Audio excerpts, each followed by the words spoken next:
আমরা এখন চলে এসেছি জাখু টেম্পল সিমলায়। খুব বড় একটা এখানে হনুমানজির স্ট্যাচু আছে, সেটা তোমরা দেখতে পাবে। আর এখানে একটা প্রবলেম আছে, এখানেও লাইভ বৃন্দাবন চশমা কেড়ে নেওয়ার কেস আছে। খুব সাবধানে, আর ভিডিও করবো না। জাখু টেম্পল সিমলার একটি মাস্ট ভিজিট প্লেস। এখানে 108 ফিট হনুমানজির স্ট্যাচু রয়েছে, যা ওয়ার্ল্ডের মধ্যে ওয়ান অফ দ্য টলেস্ট হনুমানজির স্ট্যাচু। তোমরা দেখতেই পাচ্ছ হনুমানজির মূর্তিটা কতটা লম্বা এবং কতটা সুন্দর। বিকেল হয়ে এসছে, সূর্যাস্তের সময় মন্দিরটা আরো ভীষণ সুন্দর লাগছে। সন্ধ্যা হতে আসছে, তাই আমরা এবার মন্দির ঘুরে চলে যাব মল রোডে ঘুরতে। মল রোডে যাওয়ার জন্য এখানে রয়েছে লিফটের ব্যবস্থা। পার্কিং এর পাশ থেকে তোমরা চলে যেতে পারবে এই লিফটে করে। এখানে দুটো লিফট রয়েছে, চেঞ্জ করে তোমাদের মল রোডে পৌঁছাতে হবে এবং লিফটের ভাড়া মাত্র 20 টাকা।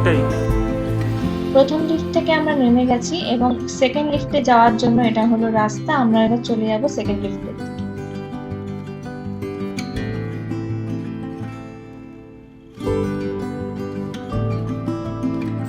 পৌঁছে গেছি আমরা মল রোডে। আমাদের আসতে একটু রাত হয়ে গেছিল, তাই অনেক দোকানপাট বন্ধ হয়ে গেছে। তো যেটুকু খোলা রয়েছে তার মধ্যেই আমরা একটু ঘুরে নেব আমাদের মল রোড।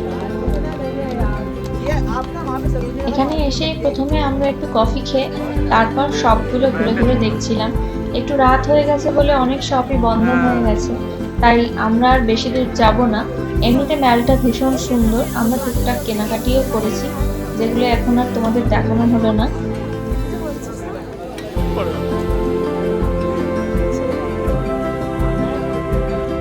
আমরা এখন চলে এসেছি সিমলা চার্চের সামনে। এই জায়গাটা ভীষণ সুন্দর এবং যারাই সিমলা ঘুরতে আসে তারা অবশ্যই একবার হলেও এখানে আসে। চার্চটি অনেক পুরনো, প্রায় ব্রিটিশদের সময় তৈরি করা। 1857-এ এটা এস্টাবলিশ করা হয়েছিল। আমরাও এখানে চলে এসেছি ঘুরতে। বেশ কিছুক্ষণ আমরা এখানে ঘুরবো, আর ঘোরার পর কিছু ছবি টবি তুলে আমরা চলে যাবো আমাদের হোটেলের উদ্দেশ্যে।